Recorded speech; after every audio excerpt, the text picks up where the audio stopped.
안녕하십니까. 국회 정무위원회 더불어민주당 간사인 강준현 의원입니다. 어제 저녁에 권익위원회가 전원위원회를 열고 디올 명품백을 수수한 김건희 여사의 청탁금지법 위반 조사에 대해서 종결 결정한 내용에 대한 의결서를 최종 의결했습니다. 그런데 그 의결서는 종결 반대 위원들의 주장과 입장이 제대로 반영되지 않은 사실상 졸속적이고 반쪽짜리인 의결서였습니다. 심지어 오늘 오전 정승윤 부위원장은 의결서를 전격 공개한다며 기자회견을 열었는데 그 내용에 분개하지 않을 수가 없는 상황입니다. 게다가 어제 권익위는 유희림 방심위원장의 민원사주 의혹에는 면죄부를 주고 공익신고자만 경찰에 입접하는 어처구니 없는 결정까지 내렸습니다. 따라서 오늘은 정무위 소속 더불어민주당과 조국혁신당, 사회민주당 등 야3당 의원 일동과 과방위 소속 더불어민주당, 조국혁신당 의원 일동의 이름으로 다시금 권익위 결정과 행동을 강력하게 규탄하는 성명을 발표하고자 이 자리에 섰습니다. 참석하신 의원님들을 먼저 소개해드리겠습니다. 정무위의 김남근 의원님, 김용만 의원님, 이강일 의원님, 박상혁 의원님, 신장식 의원님, 한창민 의원님, 천준호 의원님, 김현정 의원입니다. 그럼 지금부터 정무위 야3당 의원의 기자회견부터 시작하겠습니다. 네, 조국혁신당 신장식 의원입니다. 어제 저녁 김건희 여사의 디올 명품백 수수 종결 처리에 대한 권익위 전원위원회가 열렸고 의결서 처리가 완료되었습니다. 그리고 오늘 오전 정승윤 부위원장은 김건희 여사의 청탁금지법 신고 사건 의결서를 전격 공개한다며 이례적으로 기자회견까지 했습니다. 정승윤 부위원장은 오늘 자신의 행동이 담대한 결단이었고 획기적인 행동이었다고 생각할지 모르겠습니다. 하지만 오늘의 권익위를 보고 있을 수많은 국민의 심정을 대변해 결론부터 이야기하겠습니다. 착각하지 마십시오. 권익위는 오늘부로 권익위원회로 전락했습니다. 정승윤 부위원장은 권익위가 부패 옹호기관임을 직접 선언한 것입니다. 어설픈 언론 플레이 하나에 도취될 일도 아니며 오히려 후한무치한 권익위를 만든 것에 부끄러워해야 할 일입니다. 더불어민주당과 조국혁신당, 사회민주당 등 정무위원회 야3당은 지난주 기자회견을 통해 권익위를 향해 분명히 경고했습니다. 만일 권익위가 종결에 반대하는 의원들의 의견을 배제하고 종결과 관련한 단순 내용만으로 의결서를 처리하도록 압박한다면 이를 명백한 직권남용 행위로 규정하겠다고 했습니다. 그런데 이번에 공개된 의결서에는 반대 의원들의 의견이 무엇인지 분명하고 정확하게 기록되지 않았습니다. 보론을 통해 반대 위원들이 주장하는 요지만 간략하게 서술했으며 그마저도 반대 요지를 부정하고 그래서 김건희 여사와 윤석열 대통령은 위법이 아니며 제재할 수도 없다는 결론만 강조했을 뿐입니다. 이는 사실상 반대 위원들의 의견 반영을 묵살한 것이고 이러한 결과를 초래한 경로를 따져보건대 이는 정승윤 부위원장의 직권남용 행위로 규정하기에 충분합니다. 사회민주당 정무위원 한창민입니다. 이어서 낭독하겠습니다. 정승윤 부위원장이 오늘 오전에 발표한 내용은 점입 가경입니다. 정승윤 부위원장은 이번 권익위의 종결 결정으로 공직자 배우자가 금품을 수수해도 된다는 식의 주장은 전혀 사실이 아니라고 말했습니다. 그런데 권익위 의결서에는 공직자 배우자가 수수금지 금품 등을 수수하는 경우에는 공직자 자신과 제공자 사이의 직무 관련성을 요건으로 한다라고 명시하면서 디올법 제공이 대통령의 직무와 관련해 제공되었다고 볼 자료가 부족하다고 서술했습니다. 그것도 모자라 권익위는 의결서에 설령 대통령의 직무와 관련하여 제공한 것이라 판단한다 해도 미국 시민권자인 외국인으로부터 받은 물품이기 때문에 대통령 기록물에 해당하고 윤석열 대통령의 청탁금지법상 신고 의무가 발생하지 않는다고 명시했습니다. 디올백을 직무와 무관한 대통령 기록물이라고 노골적으로 인정해주면서 김건희 여사의 금품 수수를 옹호하는 것은 공직자 배우자가 금품 수수를 하라는 뜻이 아니라는 것이고 그게 무슨 말입니까? 그 주장이 얼마나 모순적입니까? 이보다 더한 궤변이 있을 수는 없습니다. 또 정승윤 부위원장은 권익위가 청탁금지법 신고 사건 처리에 있어 피신고자 대면 소환 등의 조사 권한이 없다고 주장하기도 했습니다. 그러나 권익위법 제12조 권익위 기능 중에는 공직자 행동강령의 시행, 운영 및 그 위반 행위에 대한 신고의 접수 처리를 규정하고 있습니다. 그리고 권익위법 제29조에는 권익위가 기능 수행을 위해 이해관계인, 참고인 또는 관계 공직자의 출석 및 의견 진술 요구를 할 수 있도록 규정하고 있습니다.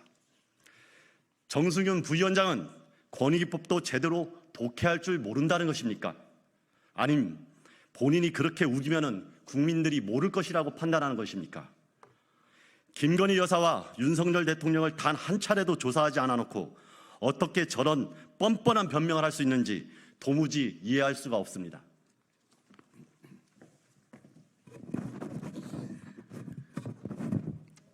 게다가 정승윤 부위원장은 오늘 권익위가 이번 총선에서 사실상 집권 여당인 국민의힘의 선거를 도왔다는 자백까지 했습니다. 올해 4월 총선을 앞두고 정치적 쟁점이 될 소지가 있는 사건에 대해 신중히 다뤄야 할 필요가 있다고 말한 것입니다. 그러면서 어떠한 결론이든지 선거 전에 이루어졌다면 지금보다 더 큰 정치적 쟁점으로 비화됐을 것이라고 덧붙였습니다. 신고 이후 법률상 최대 처리 기한인 90일을 훌쩍 넘겨서 6개월이 지나서야 종결 처리하더니 그 이유를 선거를 의식해서였다고 대놓고 인증하는 권익위가 정말 제정신인 국가 권력이란 말입니까? 지난주에 정무위원회 야3당은 권익위를 향해 권익위의 명예를 지킬 기회가 아직 남아있다는 뜻을 분명히 전달했습니다. 그런데 권익위는 이번 의결서를 매우 허술하고 일방적인 내용으로만 정리했고 정승윤 부위원장은 노골적인 언론 플레이까지 감행함으로써 그 마지막 기회마저 날려보내고 자폭을 선택했습니다. 참으로 개탄스러운 일입니다. 정무위원회 야3당 의원들은 이제 권익위에 대한 기대를 접겠습니다. 그리고 권익위를 향해 할 수 있는 행동과 요구를 가리지 않고 진행해 나갈 것입니다. 끝끝내 건의권익위원회를 선언한 윤석열 정부 권익위를 강력 규탄하며 오늘을 분노하고 있는 수많은 국민의 마음과 함께 저항하고 윤석열 정부 권익위의 악행을 낱낱이 역사에 기록하도록 노력하겠습니다. 2024년 7월 9일 더불어민주당, 조국혁신당, 사회민주당 등 야3당 국회 정무위원회 위원 일동.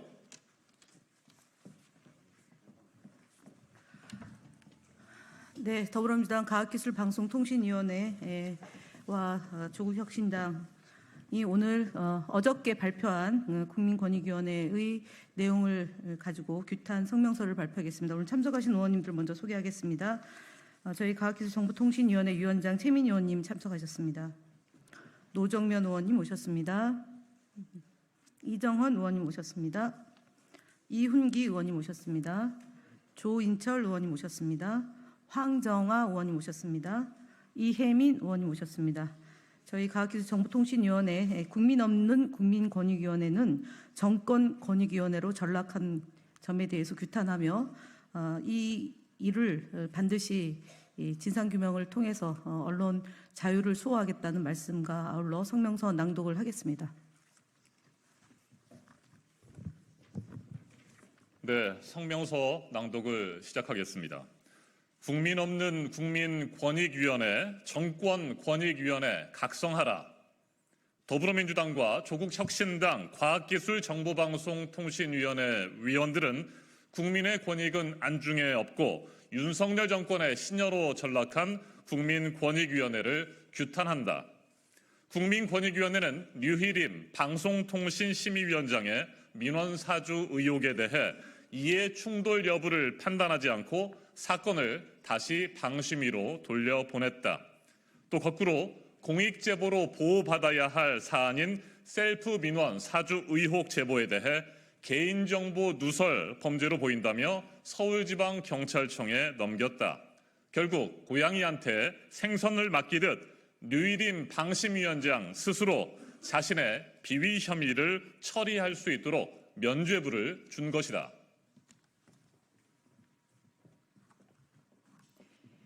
정승윤 국민권익위원회 부위원장은 방심위원장의 사적 이해관계가 신고 회피 의무 위반 여부에 대해 이첩 대상인지 또는 종결 처리 대상인지 명백하지 않다고 했다.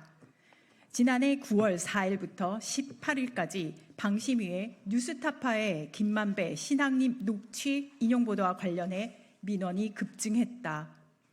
이 중 정당과 언론단체가 조직적으로 접수한 민원을 제외하고 개인이 접수한 민원은 215건에 달했다.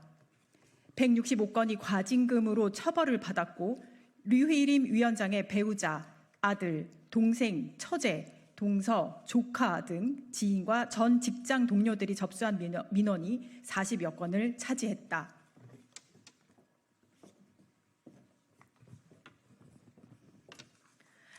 이보다 더 명백할 수 있겠는가? 누가 봐도 명백한 민원사주다. 이 사실은 지난 7월 2일 열린 과방위 현안 질의에서 낱낱이 드러난 바 있다.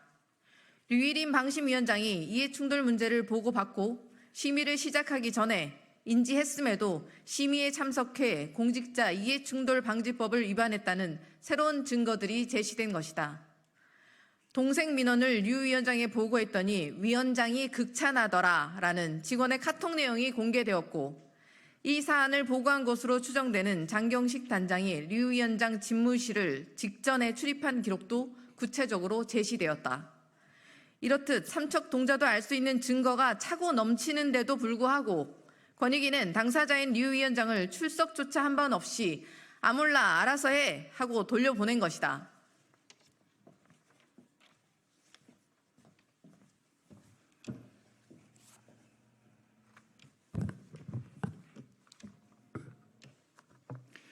하나라의 명백한 사안조차 판단하지 못하는 권익위 위원들은 국민이 아닌 집권자의 권익을 지키기 위해 존재하는 것인가? 더욱 경악스러운 것은 민원인들의 개인정보를 누설했다는 방심위원장의 신고에 대해 민원인들의 정보가 구체적으로 기재되어 있다는 점에 비춰 범죄 혐의가 있거나 수사의 필요성이 있다고 인정된다며 권익위는 사건을 서울경찰청으로 보냈다. 이런 적반하장이 어디에 있는가? 제보자가 제시한 정보는 공익과 부패 방지 주사를 위한 최소한의 정보다. 달을 보라고 가리킨 손가락이 잘못되었다고 지적한다면 어느 누가 부패 방지를 위해 용기 내어 나설 수 있겠는가? 썩은 나라를 바로 세우라는 건전한 상식을 가진 국민은 어디에서 보호받을 수 있겠는가?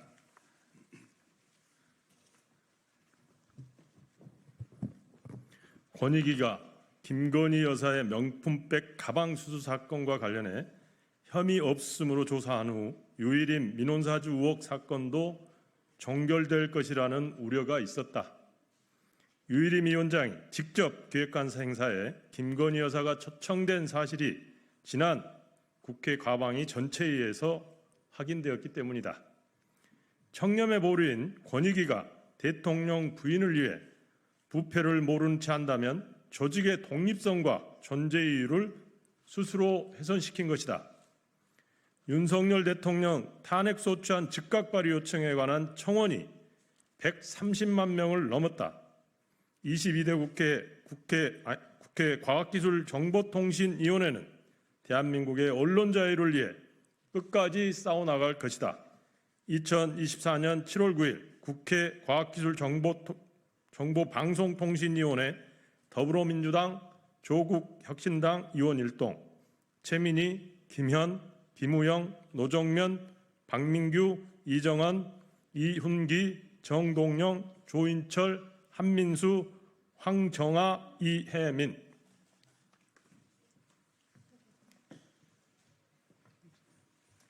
노정면 의원님 한마디. 많은 분들이 이번 권익위 결정을 보고 예상대로 됐다, 아니 예정된 대로 이미 짜여진 각본대로 됐다고 판단하실 겁니다.